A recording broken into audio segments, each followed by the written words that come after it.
Selamat jumpa lagi dengan kami Xavier 63. Xavier 63 kali ini akan menampilkan sebuah gambaran video dari dialog, diskusi, dan debat antara apologet Islam dan Kristen. Dalam video ini, apologet Kristen sangat penasaran kemegahan dan kebenaran daripada kitab sucinya orang Islam yang sudah diakui kebenarannya baik secara intelektual, logis, dan dari ilmu pengetahuan manapun tetap benar. Dalam hal ini, apologet Kristen juga menanyakan keabsahan dari kitab sucinya orang Islam.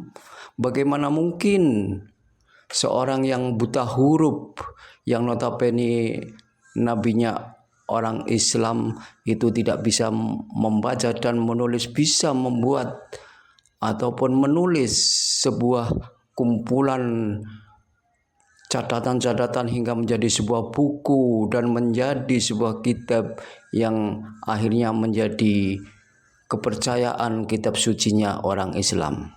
Nah, dengan cerdasnya apologet Islam itu akan menjawab secara tuntas hingga apologet Kristen itu tidak banyak lagi bicara dan menerima keadaan dari kebenaran penjelasan ataupun narasi dari apologet Islam. Nah, bagaimanakah selengkapnya? Mari kita tonton bersama. Semoga video ini akan menambah wawasan, kerukunan, dan ilmu pengetahuan masalah agama untuk menemukan jalan keselamatan di dunia dan akhirat. Ya, mau kan tidak mungkin bicara langsung tiga-tiganya. Oke, aku mau tanya, Silakan. apakah Al-Quran satu-satunya kitab suci yang menggunakan kata Allah? Iya, betul. Oke, sekarang aku tanya, apakah Al-Quran itu ditulis oleh manusia apa gedebuk dari langit? Manusia. Oke, tolong jelaskan ayat ini. Celakalah orang-orang yang menulis kitab suci dengan tangannya sendiri dan mengatakan Lalu ini dari Allah. Itu yang dimaksud di sana adalah orang-orang yang buta, yang tidak mengerti tentang Allah, yang tidak mengerti tentang firman Allah. Anda awali dari Al-Baqarah ayat 75. Silakan. Ayat itu merujuk kemana? Itu merujuk kepada penulis. Iya, itu merujuk kepada penulis-penulis Bible. Katanya Al-Quran satu-satunya menggunakan kata Allah. Apakah Bible menggunakan kata Allah? Betul sekali. Coba Anda buka Bible Anda sekarang. Bertaburan nama Allah di sana. Oke, jadi ayat itu mendukung bahwa Bible sudah menggunakan kata Allah sebelum Al-Quran. Iya, dengarkan saya. Ayat suci Al-Quran yang Anda baca, fawailul lilladzina yaktubunal kitaba biaidihim thumma yaquluna hadza min indillah. Ini Al-Quran kalau tidak benar, berarti tidak ada kitab yang dikarang dengan menggunakan kata Allah. Faktanya Biblemu menggunakan kata Allah. Apa kata Tuhanku di dalam Al-Quran ini? Maka celakalah orang-orang yang menulis kitab dengan tangan mereka sendiri kemudian berkata ini dari Allah. Padahal itu bukan dari Allah. Mereka menjualnya dengan harga murah. Maka celakalah mereka karena tulisan tangan mereka. Dan celakalah mereka karena apa yang mereka perbuat. Buktinya, kitab Anda menggunakan kata Allah. Andai saya tidak ada kitab di atas muka bumi ini yang menggunakan kata Allah selain Al-Quran, berarti Al-Quran keliru. Tapi faktanya, kitab Anda menggunakan kata Allah. Itu jadi jelas itu hak benar. kami dong. Itu hak kami dong menggunakan kata Allah. Ya, berarti Anda harus terima keadaan bahwa kitab Anda itu adalah bukan dari Allah. Enggak apa-apa, menurut ayat itu enggak apa-apa. Iya, menurut ayat itu enggak apa-apa. Tapi Anda juga terjebak dalam ayat itu sendiri. Karena Tidak di ayat terjebak. itu berkata, celakalah orang-orang yang menulis Al-Quran celaka dengan berarti tangan mereka sendiri. Bukan Tangan men- mereka bukan sendiri. menu- Sekarang saya tanya, bukan menulis- Al-Quran ditulis dengan siapa? bukan menulis Al-Quran bukan ditulis dengan menulis tangan atau dari apa? Yang dimaksud di sini bukan Al-Quran. Yang dimaksud di sini adalah buku. Kitab itu artinya buku. Celakalah orang-orang yang menulis kitab dengan tangan mereka sendiri. Kemudian ini mengatakan ini dari Allah. Coba baca ayat Kamu sebelumnya. bilang- Minhum ummiyuna la ya'lamuna al-kitaba illa amaniya wa inhum illa yazunnun. Baca lagi ayat sebelumnya. Apa kata Allah? Afatatma'una ayyu'minu lakum. Wa qad kana fariqum minhum yasma'una kalam Allah. Thumma yuharrifunahu min ba'di ma aqalu wa hum ya'lamun. Baca ayat sebelumnya. Apakah kamu Anda wahai umat kontradiksi. Islam? Sabar.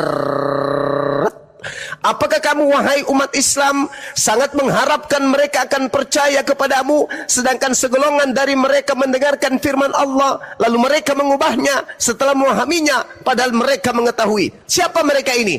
Penulis-penulis Bible. Umat Islam Kamu justru yang kontradiksi. diseru. Nggak ada Kamu yang kontradiksi kontradiksi. perkataanmu. Enggak, tadi kamu bilang, aku tanya kamu tadi, apakah Al-Quran satu-satunya kitab yang menggunakan kata Allah? Kamu bilang bukan. Sekarang kamu bilang, oh itu Bible kitabnya orang Kristen menggunakan kata Allah. Oh salah. Jangan Anda menjebak diri Anda. Anda bertanya, apakah Al-Quran itu ditulis pakai tangan? Ya. Apa? Siapa yang kitab mana? Al-Quran pakai tangan manusia? Yes. Atau jatuh dari langit? Saya bilang ditulis. Anda ingin menjebak Apakah saya? itu kan? dari Allah? Yes, dari Allah dong. Jadi celakalah orang-orang yang menulis kitab suci itu. Al-Quran itu. Bukan Al-Quran yang dimaksud di sini. Ketika yang diceritakan kemudian adalah celakalah orang yang menulis kitab, itu yang dimaksud kitab lo, penulis kitab lo. Penulis kitab lo yang dimaksud Al-Quran ini. Bukan Al-Quran. Justru orang itu beruntung kalau beriman kepada Quran. Kul in kuntum tuhibbunallaha fattabi'uni. Zalikal kitabu la raiba fihi hudal lil muttaqin. Orang yang percaya kepada Al-Quran, orang yang percaya kepada Al-Quran akan mendapatkan petunjuk, dan mereka adalah orang-orang yang bertakwa. Sedangkan yang dibahas tentang ayat yang kamu bawa itu berbicara mengenai penulis kitab loh. Kalau membahas tentang Al-Quran, ayatnya lain. Membahas kitab tentang kitabmu, ayatnya yang ini. Jangan kau campur adukkan. Salam dua Al-Quran. Kayaknya ada dua Al-Quran yang dibahas Al-Quran ini. Al-Quran yang asli dan Al-Quran yang palsu. Al-Quran yang palsu itu nggak ada. Kecuali yang dibikin oleh pendeta, siapa namanya itu? Pendeta Soros, yang beberapa tahun yang lalu dia mencoba untuk menipu umat Islam dengan membuat Al-Quran sendiri versi dia, tapi itu nggak bisa. Nggak ada orang di atas muka bumi ini yang bisa memasukkan Al-Quran. Coba aja, satu huruf saja keliru, pasti umat Islam sedunia akan teriak. Berbeda dengan Bible, kau rubah setengahnya, tak ada orang Kristen yang paham. Kenapa? Pendeta Anda saja tidak tahu Bible. Mereka pendeta-pendeta Anda yang datang berdiskusi dengan kami banyak belajar Bible daripada kami. Mereka belajar di kami. Itu di mana tertulis Bang Suma? Bab berapa, nomor berapa Bang Suma? Itu kerjaan pendeta tuh. Karena bagi kalian itu Bible itu tidak penting. Yang penting itu nyanyi di gereja. Ada lagi pertanyaan yang lebih sulit. Silakan. Ada, tapi saya takut dituduh menista nanti. Tidak akan Anda menista kalau Anda benar-benar memberikan data sesuai dengan apa yang menjadi kaidah ilmu Quran. Jangan pakai kaidah gereja. Kalau kaidah gereja kan ambalelo, gak boleh pakai otak kalau bahas Bible. Di gereja tuh haram hukumnya menggunakan akal kalau mengkaji Bible. Itu Kristen, gak boleh. Imani saja, telan saja. Yang penting ada lubang, kan gitu. Lanjut.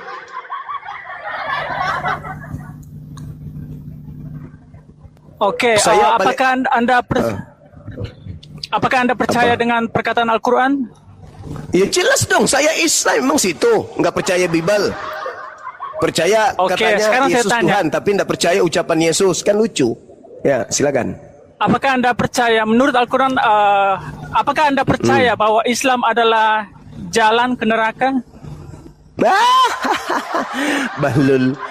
jalan ke neraka itu ajaran Kristen. Dalilnya jelas, Matius 7, 22, 23. Kita nggak bicara dengan Bible, kita nggak bicara tentang Ya, Bible, kita bicara tentang kitab Anda. Saya mengkanter ketika Anda mengatakan bahwasanya Al-Quran itu, Islam itu jalan ke neraka. Saya mengkanter, jalan ke neraka itu Kristen, dalilnya ada, Matius 7, 22, 23. Mana jalannya menuju ke neraka di Al-Quran?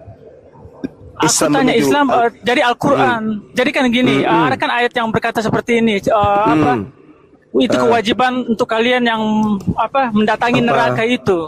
Oh, Itu kewajiban untuk mendatangi neraka itu. Semua manusia akan mendatangi neraka. Markus 9, 49.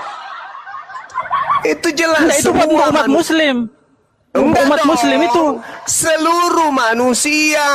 Baca ayat selanjutnya, dan kami membiarkan orang kafir laknatullah, Kristen laknatullah tinggal di dalam neraka kekal, dan orang-orang beriman melanjutkan perjalanan ke surga. Makanya kalau bahasa Al-Quran itu pakai ilmu dong, jangan pakai anus. Ya iya, itu tidak Jangan berubah kebiasaan ya. Jangan kebiasaan di gereja Anda bawa ke Islam, tidak boleh. Tuh. Ini kan ayat kira manusia lah, iya, seluruh manusia, seluruh manusia masuk manusia neraka. akan digarami dengan api. Itu apa itu dalilnya kitabmu? Iya, itu kan ajaran Islam kan? Iya, ini Bible. Benar, kan? Ini Markus 9 ini, Markus 9. Itu orang yang nggak bertobat. Lah, enggak bertobat. Mana ada tertulis orang enggak bertobat? Semua Oke, orang. kita kembali. Semua orang. Kita kembali. Apa kembali? Kita kembali Ini dulu ke selesaikan Al-Quran. dulu. Selesaikan Al-Quran. ini. Selesaikan ini. Selesaikan ini. Nah, selesaikan Kita ini nggak dulu. bicara Bible dulu. Kita Iya, nggak bicara saya Bible bicara dulu. Bible. Saya bicara Bible. Enggak, saya ingin konfirmasi dulu. Konfirmasi Nah, bahwa mana di sini? Mana di situ tertulis bahwasanya orang-orang Kristen akan dimasukkan ke surga? Mana? Tunjukkan kepada saya. Ada? Aduh, jago. Anda jago ngeles. Saya tidak ngeles, kan saya sudah mengatakan kepadamu. Baca ayat selanjutnya, apa kata Al-Quran? Tsumma nunajjil ladzina taqaw wa nazaru zalimina fiha jithiyya. Ayat 72-nya coba Anda baca. Kemudian aku Tuhan akan menyelamatkan orang-orang Islam dan membiarkan orang-orang Kristen di dalam neraka dalam keadaan berlutut. Itu ayat 72-nya baca. Sedangkan di sini di Markus 9, karena setiap orang akan digarami dengan api. Api apa? Api tungku. Nah, mana ayat selanjutnya? Dan aku akan memasukkan orang Kristen ke surga. Mana dalilnya? Ada enggak? Sampai kemudian kamu mengandung anak pertamamu dan melahirkannya dalam keadaan normal, kau tidak akan pernah menemukan dalil itu. Paham? Ada dalilnya Kristen masuk surga? Ada. Kalau ada dalilnya Kristen masuk surga, semua komal-komal Islam akan saya tutup. Tunjukkan dalilnya Kristen masuk surga. Ada nggak? Ya, tunggu besok saya kembali ya. Kenapa besok? Sudah 2000 tahun agamamu itu menipu orang manusia. Mana buktikan? Jangan kabur.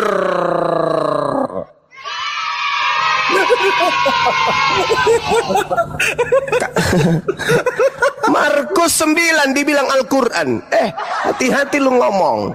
Ku bilang sama kalian, kalian itu paling kritis kalau membedah kemudian terjemahan Quran. Tapi giliran Bible, jangankan ente jemaat biasa, pendeta lu aja ku buat gondol oleh Bible.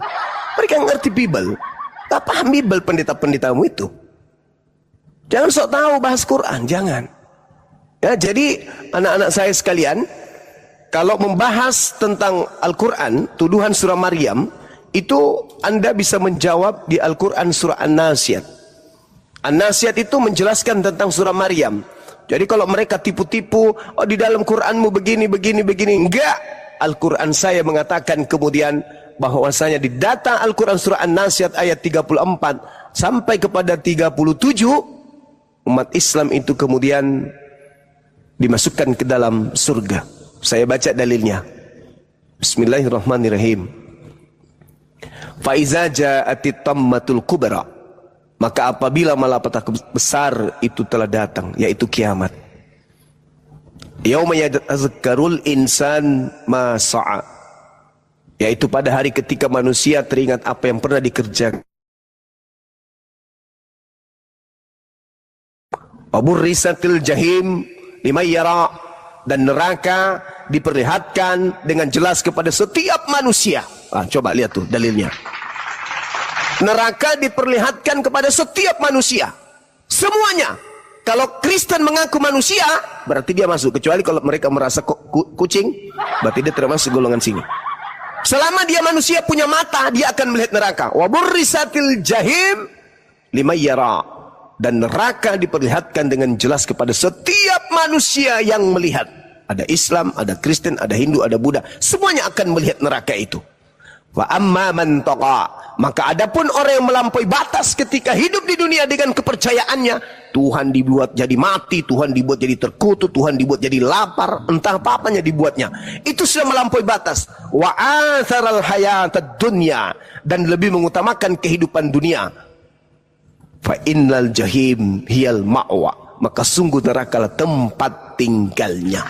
Ayat 40, wa amma man khafa maqama rabbih wa nahal nafsa 'anil hawa, dan adapun orang yang takut kepada kebesaran Tuhannya, orang bertakwa dan menahan diri dari keinginan hawa nafsunya, fa innal jannata hiyal ma'wa, maka surga sungguh menjadi tempat tinggalnya. Itu jelas itu. Jadi Maryam ayat 71, 72, kalau mereka masih banyak otaknya nggak bisa memahami itu, ajak mereka berselancar ke Al-Quran surah An-Nasiyat ayat 34 sampai ayat 41. Neraka semuanya akan dilihat. Makanya di dalam kitabnya orang Yahudi diterangkan kemudian bahwasanya orang-orang nanti di dalam kitab Mazmur, mereka akan dikeluarkan dari surga, dari neraka. Dikeluarkan dari neraka dikarenakan ya sudah selesai. Sudah selesai kemudian jatahnya di neraka. Karena mereka memiliki kemudian amalan yang baik ketika mereka hidup di dunia. Mereka tidak musyrik. Di dalam Mazmur 66 nomor 12 diterangkan begini. Engkau telah membiarkan orang-orang melintasi kepala kami. Kami telah menempuh api dan air, tetapi engkau telah mengeluarkan kami sehingga kami bebas. Tuh, dalilnya tuh. Jadi nanti kita akan ada sirat, jembatan. Kita semua akan meniti jembatan tersebut. Orang-orang kafir akan berjatuhan di bawahnya. Orang munafik akan jatuh kemudian ke bawah. Orang kafir jatuh ke bawah. Orang Islam pun yang tidak bertaubat dan mati dalam membawa dosa dan tidak diampuni oleh Allah pun akan jatuh ke bawah. Orang-orang Yahudi yang beriman yang tidak sempurna imannya pun akan jatuh ke bawah.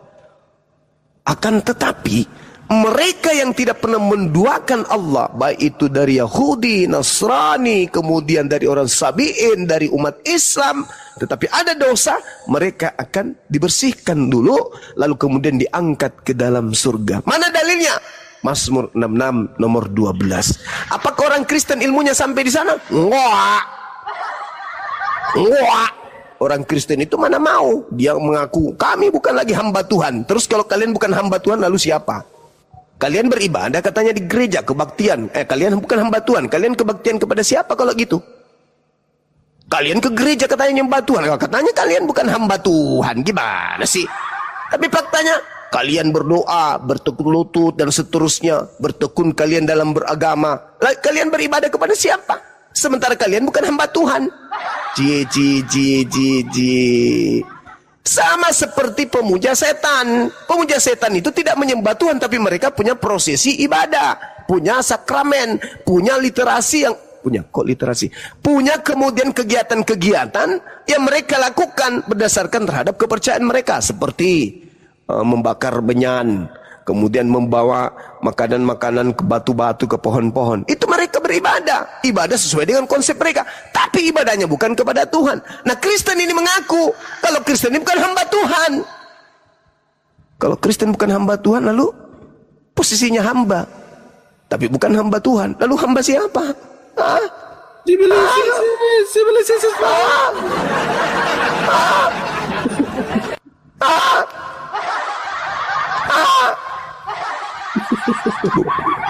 Galatia 4 nomor 7. Sekarang kalian bukan lagi hamba Tuhan. Kalian bukan lagi hamba. Lalu siapa kalian ini kalau bukan hamba? Anak-anak Tuhan. Wah, anak-anak Tuhan.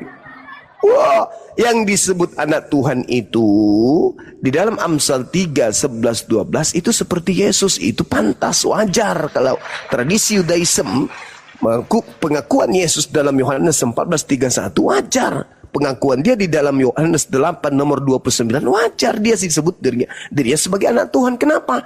Karena dia taat, bertekun dengan setia, menjalankan segala perintah-perintah dan runut meninggalkan segala larangan-larangan Tuhan. Itu baru disebut anak.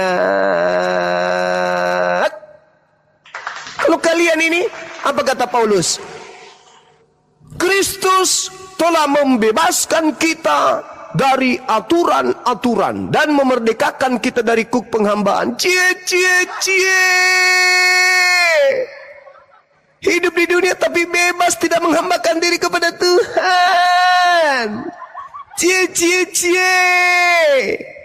Hidup di dunia tidak mau menjadi anak hamba Tuhan, tapi mau jadi anak Tuhan, pewaris. Pingin tertawa tapi saya lupa nadanya. Emang lucu kan?